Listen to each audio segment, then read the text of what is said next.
Hi, today we'll be offering a brief overview of our thoughts on the Sony Xperia Tablet Z. This is Sony's latest, greatest tablet and one that would fit very nicely alongside its gaming and home entertainment lines. The company might have everything needed to make a great entertainment device, but can it pull it off?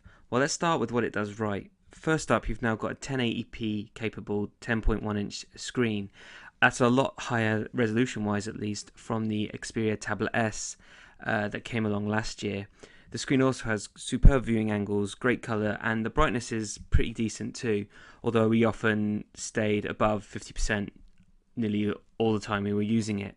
The screen is also not cut from the same cloth as the similarly named Xperia Z smartphone, one that was surprisingly disappointing, although it was the same resolution. Sure, there are tablets with crisper displays, both the Nexus 10 and the iPad pack more pixels into a very similar screen size, and 1080p remains a passable resolution for a tablet of this size. Design-wise, this is a renovated, refreshed new look for the Xperia tablet range, and one that matches the phone of the same name. It's practically just a screen with the same thickness as a weekly magazine, albeit a bit lighter than the paper version. We feared that rectangular shape would be uncomfortable during extended use with those corners digging into our hands, but with the whole tablet weighing under 18 ounces, there really isn't that much force to press into your hands. And if you thought a skinny, lightweight tablet would creak, this one doesn't. In short, it looks just like the smartphone of the same name.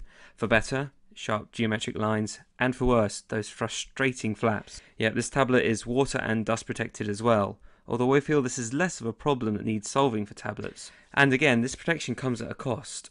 There's several fiddly flaps that cover the headphone socket on the side and microSD and micro USB ports along the bottom edge.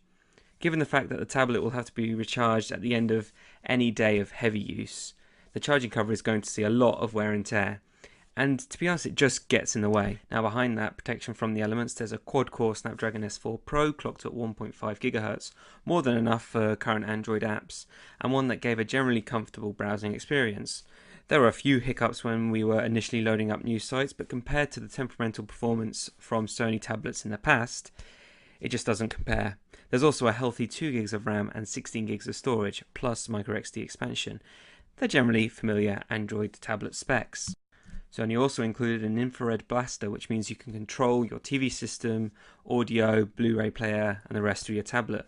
Better still, the Tablet Z comes with a floating mini app that you can actually leave on top of your web browser, or, well, any app, to continue to control your TV.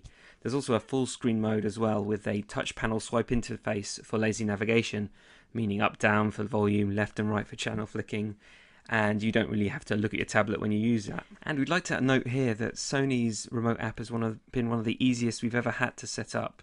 Across LG, Panasonic and Samsung devices, we had no issue pairing it almost immediately with the tablet. Now, while the Tablet Z did arrive with the requisite Music Unlimited bloat that we're still not using, it didn't come with Sidescreen app, an app that's very much geared towards connecting with that remote functionality.